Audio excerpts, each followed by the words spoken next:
Welcome to Thoughts on the Market. I'm Stephen Bird, Morgan Stanley's Global Head of Sustainability Research. And I'm Seth Carpenter, the Global Chief Economist. And on this special episode of the podcast, we'll discuss how generative AI could reshape the U.S. economy and the labor market. It's Thursday, November 2nd at 10 a.m. in New York.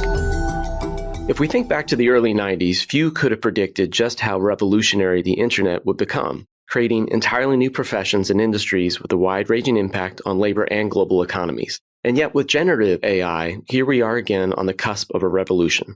So Seth, as our global chief economist, you've been assessing the overarching macro implications of the Gen AI phenomenon. And while it's still early days, I know you've been thinking about the range of impacts Gen AI could have on the global economy. I wondered if you could walk us through the broad parameters of your thinking around macro impacts, and maybe starting with the productivity and the labor market side of things.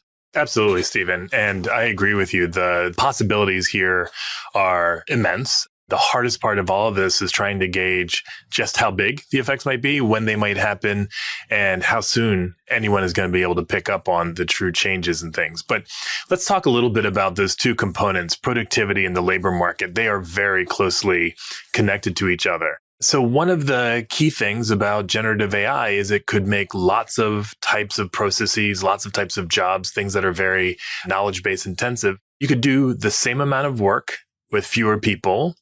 Or, and I think this is an important thing to keep in mind, you could do lots more work with the same number of people. And I think that distinction is really critical. Lots of people, and I'm sure you've heard this before, lots of people have a fear that generative AI is going to come in and destroy lots of jobs. And so we'll just have lots of people who are out of work.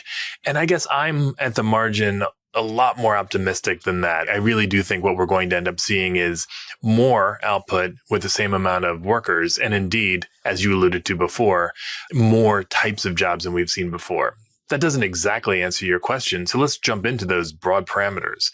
If productivity goes up, what that means is we should see faster growth in the economy than we're used to seeing. And I think that means things like GDP should be growing faster, and that should have implications for equities. In addition, because more can get done with the same inputs, we should see some of the inflationary pressures that we're seeing now dissipate even more quickly. And what does that mean? Well, that means that at least in the short run, the central bank, the Fed in the US, can allow the economy to run a little bit hotter than you would have thought otherwise because the inflationary pressures aren't there after all. Those are the two, for me, the key things. One, faster growth in the economy with the same amount of inputs, and some lower inflationary pressures, which makes the central bank's job a little bit easier. And Seth, as you think about specific sectors and regions of the global economy that might be most impacted by the adoption of Gen AI, does anything stand out to you? I mean, I really do think if we're focusing just on generative AI, it really comes down, I think, a lot to what can generative AI do better. It's a lot of these large language models, a lot of that sort of knowledge-based side of things. So the services sector of the economy seems more ripe for turnover than, say, the plain old-fashioned manufacturing sector. Now, I don't want to push that too far because there are clearly going to be lots of ways that people in all sectors will learn how to apply these technology. But I think the first place we see adoption is in some of the knowledge-based sectors. So some of the prime candidates people like to point to are things like the legal profession, where review of documents can be done much more quickly and efficiently with Gen AI. In our industry, Stephen, in the financial services industry, I have spoken with clients who are working to find ways to consume lots more information on lots of different types of firms so that as they're assessing equity market investments, they have better information, faster information, and can invest in a broader set of firms than they have before. I really look to knowledge-based sectors of the economy as the first target.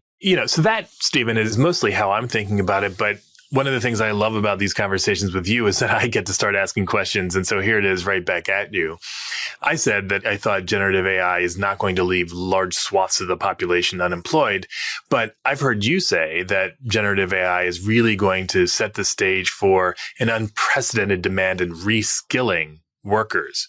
What kind of private sector support from corporations and what sort of public sector support from governments do you expect to see? Yeah, Seth, I mean, that point about reskilling, I think, is one of the most important elements of the work that we've been doing together. This could be the biggest reskilling initiative that we'll ever see. given how broad generative AI really is and how many different professions generative AI could impact. Now, when we think about the job impacts, we do see potential benefits from private-public partnerships that would be really focused on reskilling and upskilling workers in response to the changes to the very nature of work that's going to be driven by Gen AI.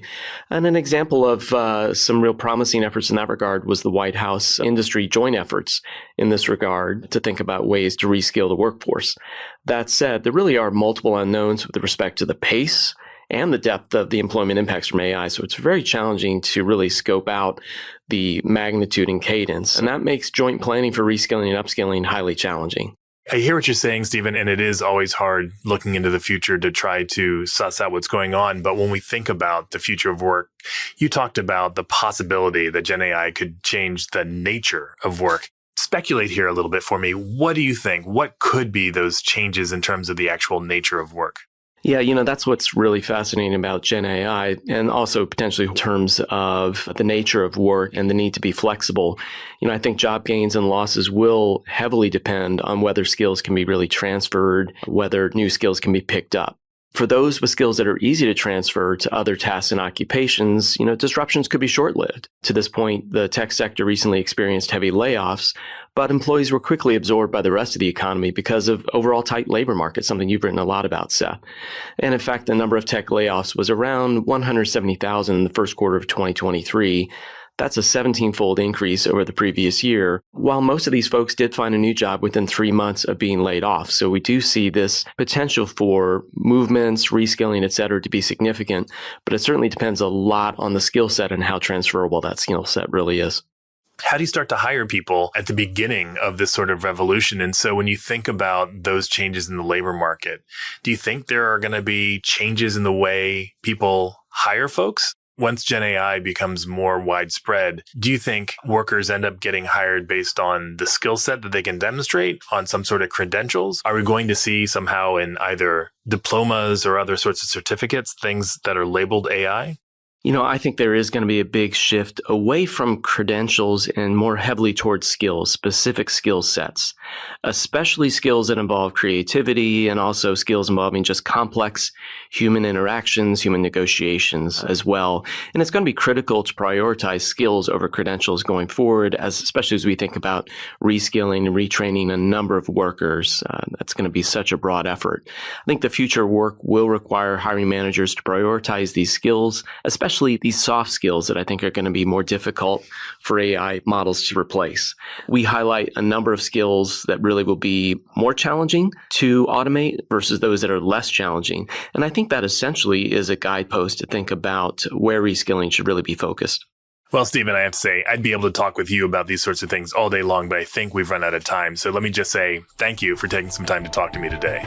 It was great speaking with you, Seth. And thanks to the listeners for listening. If you enjoy Thoughts on the Market, please leave us a review on Apple Podcasts and share the podcast with a friend or colleague today. The preceding content is informational only and based on information available when created. It is not an offer or solicitation, nor is it tax or legal advice. It does not consider your financial circumstances and objectives and may not be suitable for you.